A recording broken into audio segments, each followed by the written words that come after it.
She thought maybe all of humanity would benefit from this kind of balancing, to prevent the tuggings of biology from pulling them toward baser instincts and drives. It was the first time she thought of her unique situation as superior to others. She did not feel shame or fear at the notion, only a cool-headed reassurance that she was truly free, free from her inherited lizard brain, free from the strings of flawed human ethics and design.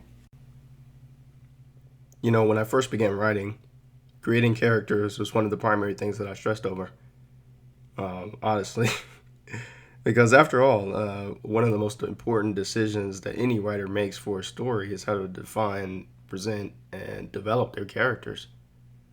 The reason for this is, I think, is because they're the gateway through which readers are going to access the story and the world. And if they're interesting, uninteresting, or not clearly defined, then chances are the readers, they're not going to buy in, no matter how detailed or of a world or compelling of a plot that you've created. So in the beginning, I spent a few months truly thinking about how to make the characters stand out and how to make them unique and how to make them true. I think that was the hardest part, the true part. As I mentioned before, I did use some people that I know as templates for their personality traits of certain characters, and that gave me, kind of a baseline, something to work with. And after I did that, it was back to the lab to start fleshing them out. Now, this is going to sound like some weird, creative foo-foo stuff, whatever, I don't care. But as I write, I kind of let the characters reveal themselves to me. So basically, I outline the entire book, and then I I decide what the character is going to be like as I'm writing. So that's kind of how I get to the definition of who the characters are. That process works for me. Now, the vehicle for that presentation varies. Sometimes I show the characters through dialogue, sometimes through narration, which is very close to in the voice of the character. I like that style of narration. And then other times it's other characters that define them. So I just kind of mix it up and just depending on the situation, depending on what I feel like is best for that character. So after a few months, this process kind of solidified itself for me. And then I completed the first draft, and then the second and the third. And honestly, the first draft, the characters were pretty bland, in my opinion. Like, especially one of the main characters, I really needed to flesh them out and give them more life. So after each successive revision, I added more depth, I added more characterization, and then I got closer and closer to where I wanted the characters to be at in the end. So in a sense, I was like kind of like a painter, I guess, adding various layers with each pass and kind of creating a more detailed picture at the end of the day. And I used this process to create all the characters in Sirius and Limnic.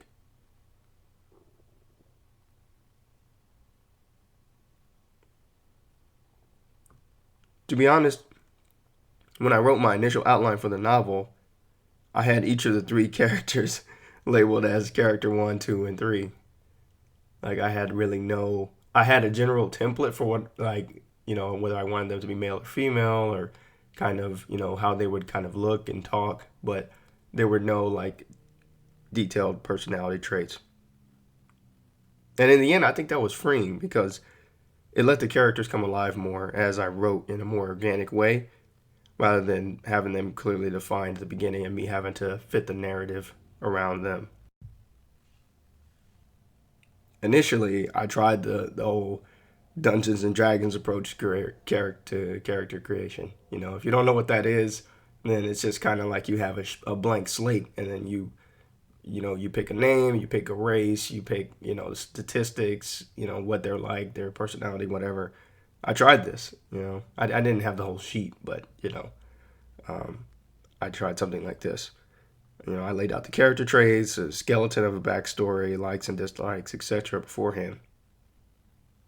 But I found early on that this just didn't work for me because it was hard. It was too hard for me to insert these pre-made characters into the narrative and then, You have to make certain narrative decisions around, character traits, and I didn't want my story to be driven like that, so I scrapped that and went with my first method.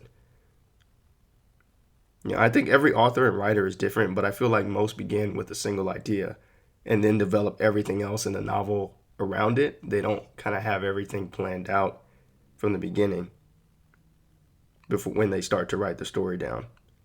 So for me, this was a hard part because you have to kind of make the characters blend with the story and make it all seem organic in an organic way, instead of just, okay, here's a world and you plunk characters down into it, or here's some characters and you throw them into a world.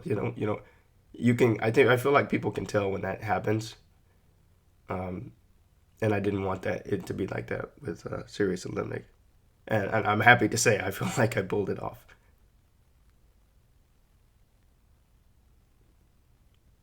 So when I think about culture, the importance that culture plays, because one of the unique things about this novel is that the characters really they have a cultural weight with them.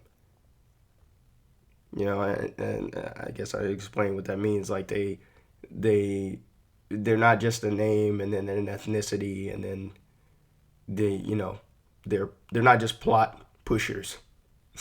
I like that, plot pushers.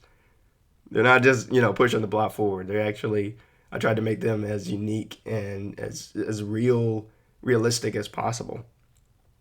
I think growing up here in America as a high school student, I can remember reading books like Lord of the Flies or The Pearl or Brave New World. Truthfully, I don't remember much about the specific characters from those books. That's not to say that they weren't well developed characters or well designed. I just can't remember anything specific about them, or for many books that I read back when I was in high school, for that matter. But I do remember assuming certain things about the characters as I was reading these books. I assumed that most were British because a lot of the authors were British. Some were American authors, but yeah, they were either British or American. And I also assumed that most of them were white. This last assumption hit me in a major way as I first began to write Sirius and Limnic, because I realized early on that if I don't go out of my way to ground these characters with not only distinctive physical features, but also distinctive points of view and, mental landscapes, then they're going to be pretty forgettable. I also realized that if I introduced a generic character and provided no extra description, if it was like just a small character, it's not a main character or even a supporting character, just something like that, just a character that I came up with on the fly, my automatic assumption was that they were white. As a black author, that was an interesting observation for me about my own thought process and how I see literature. Because I can't remember, like, I don't assume that people that I read in novels are black unless stated otherwise, or they're people of color unless stated otherwise. And I think it's just because a lot of literature, especially, the literature you read in school, or at least that I read in school, it was primarily like white Americans or white British people. And I don't think I'm alone in this thinking. Now, to be clear, just to be clear, I'm not against like having white people in my book. There are white characters in the book. Not only are they there and sometimes play a pivotal role in advancing the story, I also imbued them with the same subtlety and nuance that I did to the characters that are people of color. I I just realized that as an author I had to go out of my way to make it obvious that not only the physical distinctions of the people of color, but also the cultural nuances as well. And I wanted to include that. I think this is what ultimately makes the characters of Sirius and Limnic memorable and entertaining to read.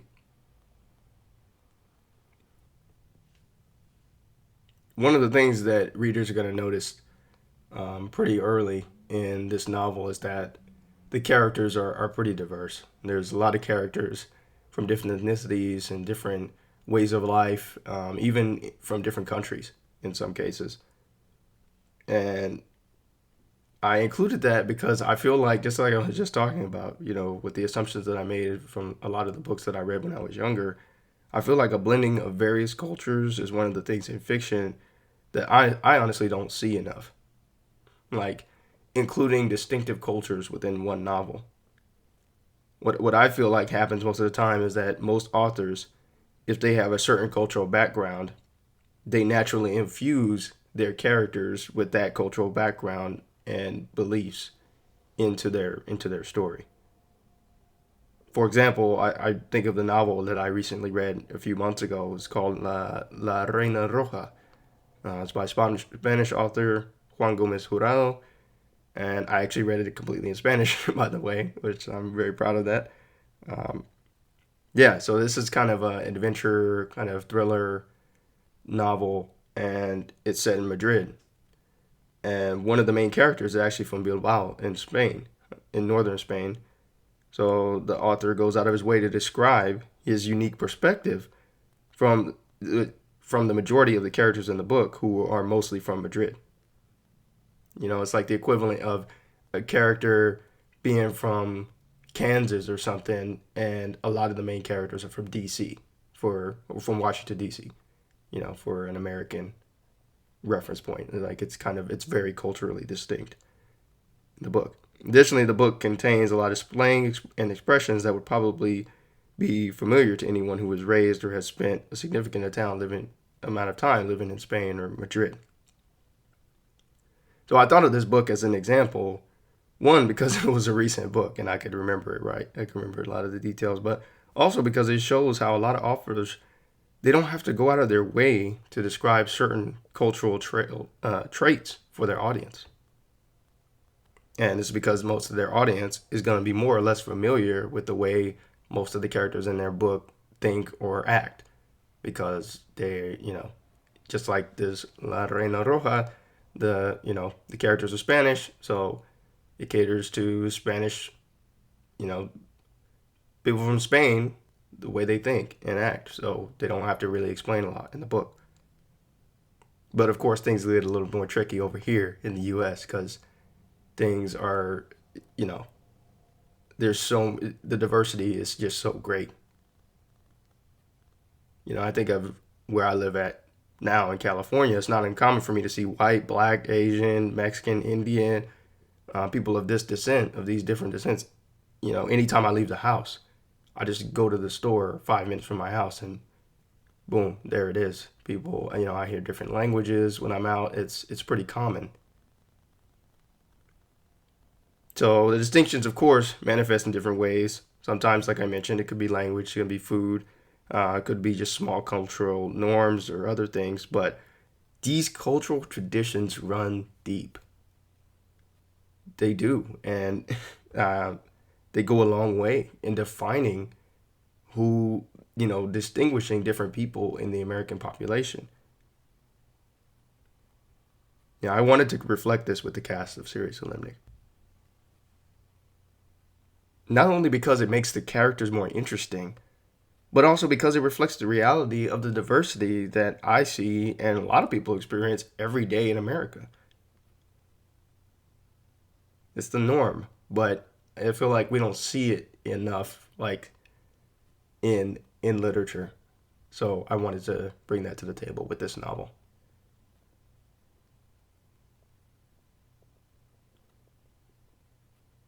How did I balance cultural tropes and stereotypes? This is something that honestly I wanted to talk about because I feel like honestly it's really hard to be a creator nowadays. I truly do. And one, it's because the standards are so high for when you create something for inclusion, right? Inclusion, diversity, especially this year in 2020 with all of you know, the protest and racial inequality and racial injustice that's been, very salient lately over the summer. It's on a lot of people's minds, of course, for a good reason, of course.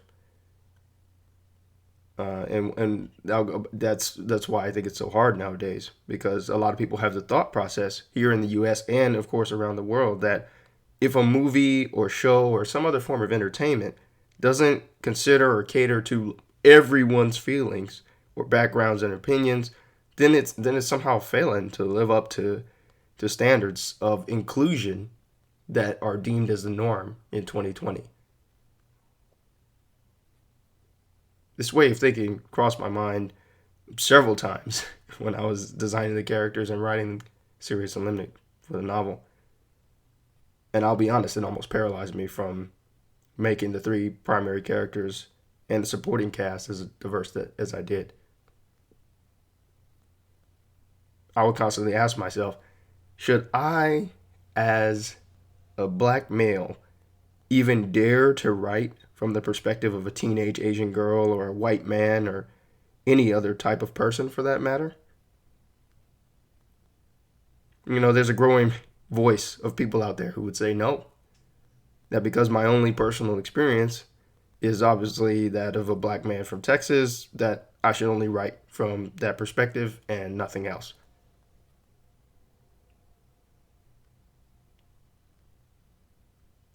I don't know about you, but reading a novel in which the only characters are black men from Texas, I think that would be a pretty boring novel. I'm just saying, I think we're cool, but I don't want to read 200 plus pages of a bunch of brothers just, I don't know what they're going to be doing or talking about. I guess it could be interesting, but um, not even any women around. It's just kind of weird. I don't know. Maybe it's been done, but that's not the type of story that I want to write. And isn't that in and of itself exclusionary as well? Barring any other, ethnicity, race, gender for my story, just because I have no personal experience being them, I feel like it is. Ultimately, I personally think that this way of thinking is pretty extreme. Um, People nowadays, they just, first of all, you just can't please everybody. I mean, I know that. I have known that for a long time. You know, just a side note, when I was younger, I used to be a big people pleaser, like to the nth degree. Like I would just do things because I didn't want to make anybody mad. I didn't want to, I didn't want to rock the boat. So it took a lot of practice and bravery and a lot of help from my lovely wife just to help me, define my truth and be able to be brave enough to write it down like I'm doing now, or talk to you and be open about these things, because I feel like that's what's at stake when we start to say you can't even write about, you can't even, I don't know, maybe I'm getting too off track, but you can't even write about other people, or you can't try and imagine how they live. You can't really empathize, you know, because I think that's what it comes down to for me is empathy and trying my best to be faithful to different people. So as I was saying, what was I saying? People nowadays, they seem just as quick to call creators out for lack of ethnic diversity, gender, or sexual orientation as they are to decry racism or even cultural appropriation for media that does include a diverse cast. I remember recently reading that the creators of Avatar: The Last Airbender, the cartoon, it's gotten popular again because they reposted it, and its sequel, The Legend of Korra, on Netflix, and they called him out for cultural appropriation. I'm like, wow. I mean, when I watched Avatar: The Last Airbender the first time a long time ago, I thought it was a legit anime. I mean, it was that good, and it was very faithful to Eastern culture and Asian culture and Chinese, a lot of Chinese culture in there.